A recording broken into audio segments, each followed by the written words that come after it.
جلوس میں چلو، کوئی یتیم نظر آ جائے اس کے سر پہ دستے شفقت پھیرتے ہوئے چلو، جلوس میں چلو تو اتنے باوقار انداز میں چلو کہ دنیا والوں کو لگے دیکھو محمد عربی کے غلام جا رہے ہیں، بانی اسلام کے کلمہ پڑھنے والے جا رہے ہیں، جس پیغمبر نے انسانیت کا سبق دیا ہے، جس پیغمبر نے دنیا کو جینا سکھایا ہے، زندگی عطا کرنے والے پیغمبر کے یہ صاف ستھرے غلام راستے سے گزر رہے ہیں۔ سبحان اللہ۔ میں بہت شکر گزار ہوں آپ حضرات کا کہ آپ سب نے رات کے 2:30 پونے 3 بجے تک یہاں تشریف فرما رہ کر میری چند باتیں سماعت کی ہیں۔ اللہ پاک آپ سب کو جزائے خیر عطا فرمائے۔ جن ذمہ داروں نے، کمیٹی کے جن نوجوانوں نے جشن آمد رسول کا اہتمام کیا، اللہ پاک انہیں بھی خوش رکھے، آباد رکھے۔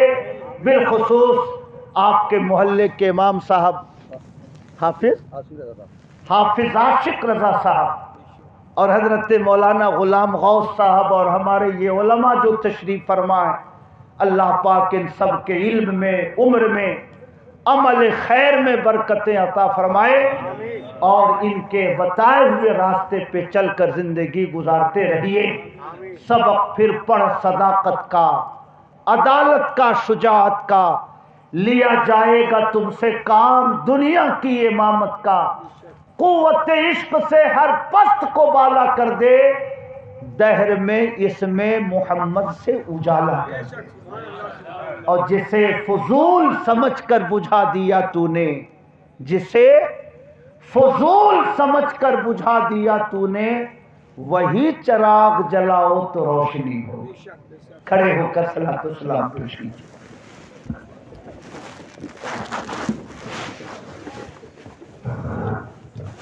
صلی اللہ علیہ النبی الامی وآلہ صلی اللہ تعالی علیہ وسلم، صلاۃ و سلام علیک یا رسول اللہ صلی اللہ تعالی علیہ وسلم۔